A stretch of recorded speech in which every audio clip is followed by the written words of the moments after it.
Welcome to Richard Scale Modelling. This is part 4 of Warslug's British Armoured Car. Scale is 1/35.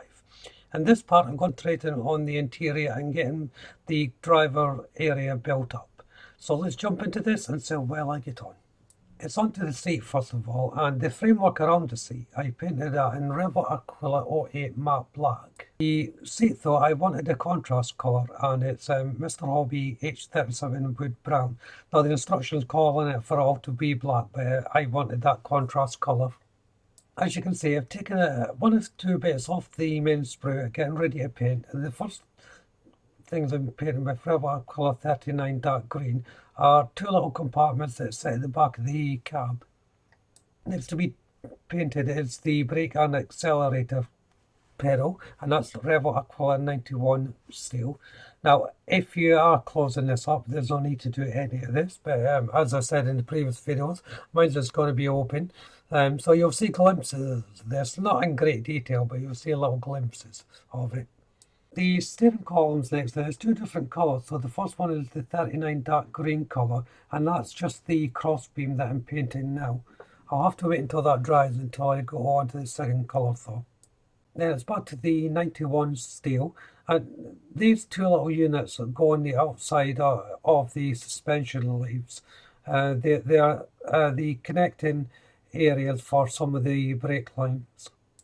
The handbrakes are 91 steel once more. The bottom part of these is all going to be painted in the main colour 39 dark green. I won't go through it all the time. So when you see the dark green colour, you know that's the number that I'm using. Next it's back to the steering wheel and steering column, and it's Revit Aquila 04 gloss white for this. And the spokes inside the steering wheel are the white colour, and the main column is also the same colour. Once everything was dry, it was time to assemble. So the corner boxes or compartment boxes go on first. As you were able to see there is a little location parts for these to sit on. This one didn't want to sit on for some reason. I did get on eventually, but it was a little bit tight. Next to go on was the seat, and this fitted really nicely. Again, the location point was nicely defined. It just sits in between two little raised areas. And then it's the brake pedal and accelerator pedal. Now you have to fit these first before you fit anything else, especially the drive shaft column. And then it's the handbrakes. So these might actually be the gear levers. I'm not 100% sure. As I say, I'm not familiar with the vehicle, but they go into the side position. Next is a steering column. There's a little sub-assembly part that has to be done first. This little part I'm fitting here now will be connected to other things down the line. It's quite a fiddly little part to fit, but it's got to go at a right angle, and it really must go in at right angle, or again later on down the line you'll find that you won't be able to get it connected properly. So then it's the steering column. So I'm fitting the steering wheel first. The instructions say do it afterwards, but it's actually easier to do it now. Next part is for the outside of the suspension leaves. I actually got the name for this wrong. I think these are like the links for the steering column that goes onto the wheel. So these go on a particular angle as well. Make sure that your the whole frame is sitting flat when you fit these. That way you'll be able to judge the actual angle of the down part of this. It's got to go point down at a certain way.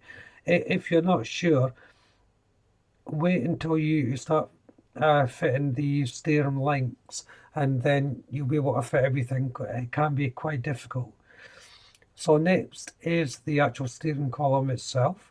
There is a little bracket that it sits in. Now it does go in at an angle, just not as an too acute angle. Again, it's all linked in with the steering link, so you've got to get this spot on. So study the instructions. It does show you quite well in the instructions, but you need to get this fitted properly.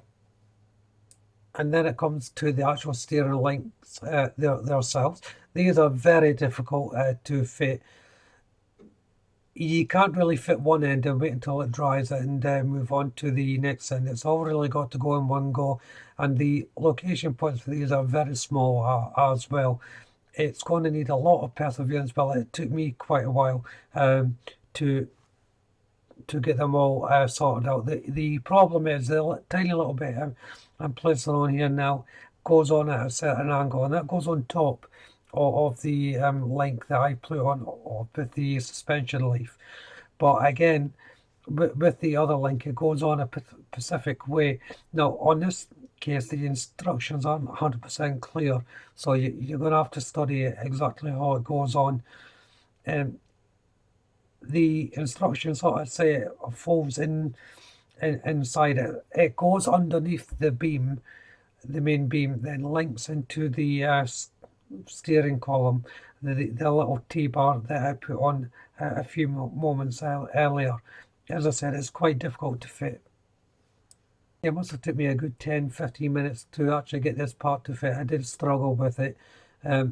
It's just the nature of the shape and how it fits in. It does line up beautifully once you get it in, but it's just trying to prise it into position. It's the difficult part, really. But once it's on, then the cross section goes on next.